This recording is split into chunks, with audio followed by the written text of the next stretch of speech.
The warrior king, Henry V.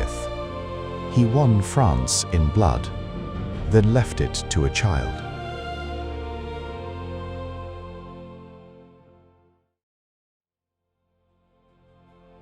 On July 21, 1403, amid the chaos of the Battle of Shrewsbury, a heavy bodkin arrowhead tore into the left side of a 16-year-old English prince's face. Penetrating roughly 6 inches, the arrow lodged itself firmly in the bone at the back of his skull, narrowly missing his brainstem and major arteries. Standard medieval medical practice dictated that such a wound was fatal, and many young nobles would have been pulled from the field to die in peace. Instead, the prince refused to leave the vanguard, reportedly stating that he would rather die than abandon his men. After the battle was won, the royal physician, John Bradmore, designed a specialized surgical instrument, a pair of hollow tongs with a screw mechanism, to carefully extract the arrowhead without triggering a fatal hemorrhage. The prince was treated with honey as an antiseptic and survived an agonizing 20-day recovery. The horrific injury left him with a permanent, severe facial scar, but more importantly, it left him with an unshakable conviction: he had been spared by the direct intervention of God. That prince was the future King Henry V, and his miraculous survival forged the iron-willed, fiercely pious, and ruthlessly ambitious monarch who would permanently alter the course of European history.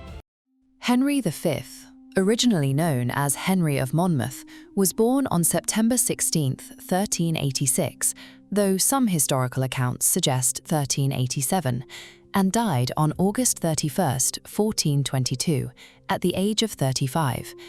He was the King of England from 1413 until his death, and remains one of the most renowned military commanders in history. Operating primarily in the fields of medieval politics, military strategy, and statecraft, Henry V reignited the 100 Years' War against France, achieving unprecedented military success. He is considered profoundly influential because he temporarily achieved what generations of English monarchs had attempted and failed to do. He successfully conquered massive territories in France, united the crowns of England and France under a single treaty, and forged an aggressive, nationalistic English identity that resonated for centuries after his brief 9-year reign. Henry of Monmouth was born in the gatehouse of Monmouth Castle in Wales. He was the eldest son of Henry Bolingbroke, later King Henry IV, and Mary de Bohun, who died when Henry was only 8 years old. At the time of his birth, Henry was the grandson of the powerful John of Gaunt, and not in the direct line of succession. The political environment of his youth was highly unstable, defined by the erratic and increasingly tyrannical reign of King Richard II. In 1398, when Henry was 12, his father was exiled by Richard II. Rather than punish the boy, Richard II took young Henry into his own household, treating him as a royal hostage, but providing him with a surprisingly excellent education in music, literature, and courtly manners. In 1399, Richard II took Henry with him on a military expedition to Ireland. However, the political landscape shifted violently when Henry Bolingbroke returned from exile, overthrew Richard II, and usurped the English throne. Young Henry was quickly brought back from Ireland, and on October 15, 1399, at the age of 13, his father formally created him Prince of Wales, Duke of Cornwall, Earl of Chester, and Duke of Aquitaine. Overnight, he had gone from a peripheral aristocratic child to the direct heir to a highly contested throne. The greatest formative influence on the young prince was the brutal, protracted warfare in Wales. In 1400, the Welsh leader Owen Glyndwr launched a massive rebellion against English rule. From the age of 14, Prince Henry was given nominal, and later practical, command of the English forces in Wales. For nearly 8 years, he fought a grueling counterinsurgency campaign in the harsh, mountainous terrain of the Welsh marches. This environment was his true classroom. Unlike the pitched, glorious battles of chivalric romance, the Welsh rebellion taught Henry the grim realities of logistics, supply chains, siege warfare, and state finance. He frequently had to pawn his own personal jewelry to pay his starving garrisons because his father's parliaments refused to provide adequate funding. He learned to rely on meticulous planning, the strategic placement of garrisons, and the deployment of longbowmen rather than heavy cavalry. Furthermore, the constant political friction with his father, King Henry IV, whose health began to rapidly decline due to a severe, disfiguring skin disease, taught the prince how to navigate a divided royal court, deal with rebellious nobles, and command the loyalty of veterans. Henry's transition from a regional military commander to a national political figure occurred between 1410 and 1411. As King Henry IV's health deteriorated to the point where he could barely sit on a horse, the 24-year-old Prince of Wales effectively took control of the royal council.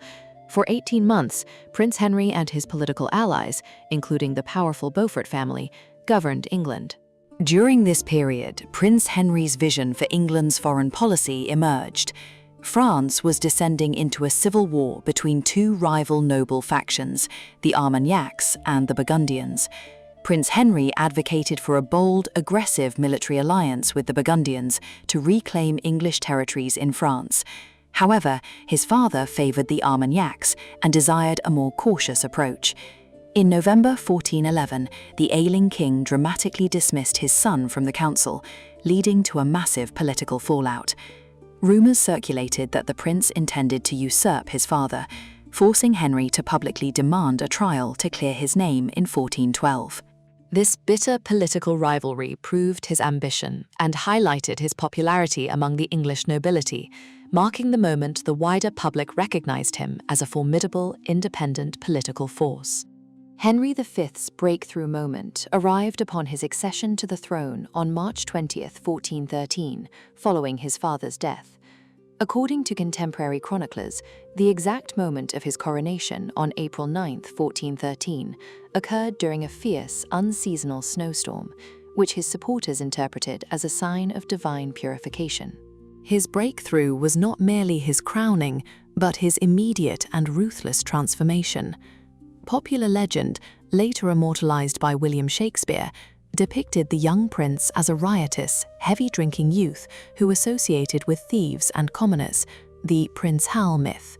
Whether true or exaggerated, the new King Henry V instantly discarded his former associates, adopting an austere, rigidly pious, and fiercely disciplined persona.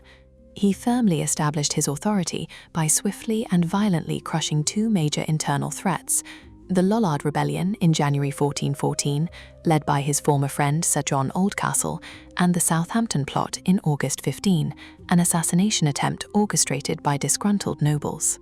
By swiftly executing the traitors and displaying an absolute, unwavering command of the law, Henry V secured his domestic power, setting the stage for his global ambitions. Henry V's reign is defined by a series of rapid, astonishing military and diplomatic successes, heavily concentrated between 1415 and 1420. August 1415, the invasion of France. Henry launched a massive invasion fleet of approximately 1,500 ships, landing in Normandy with an army of around 11,000 men. He immediately laid siege to the port city of Harfleur. The siege lasted 5 grueling weeks, and a severe outbreak of dysentery killed or incapacitated up to a third of his army. October 25, 1415, the Battle of Agincourt. Deciding to march his diseased, exhausted, and starving army toward the English stronghold of Calais, Henry was intercepted by a vastly superior French army at Agincourt. Despite overwhelming odds, the English longbowmen decimated the armored French nobility in the muddy terrain. Thousands of French nobles were killed. This victory neutralized French military leadership for a generation. 1417 to 1419, the conquest of Normandy. Unlike previous English kings who launched destructive temporary raids, chevauchés, Henry returned to France in 1417 with the intent of permanent conquest. He systematically captured towns, culminating in the brutal 6-month siege of Rouen, which fell in January 1419, effectively giving him control of the entire Duchy of Normandy. May 21st, 1420, the Treaty of Troyes. Capitalizing on the assassination of the Duke of Burgundy, Henry allied with the Burgundian faction and forced the mentally ill French king Charles VI to sign the Treaty of Troyes. The treaty disinherited the French Dauphin, recognized Henry V as the heir and regent of France, and was sealed by Henry's marriage to the French princess Catherine of Valois on June 2, 1420. Henry V is universally famous for the Battle of Agincourt, an event that transcended medieval history to become a cornerstone of English national identity. People paid attention to Agincourt because the victory seemed mathematically impossible. It was viewed across Europe as a definitive sign of God's judgment in favor of the English. Beyond the battlefield, society, culture, and literature built his reputation into a mythic archetype. William Shakespeare's 1599 play, Henry V, cemented his fame globally.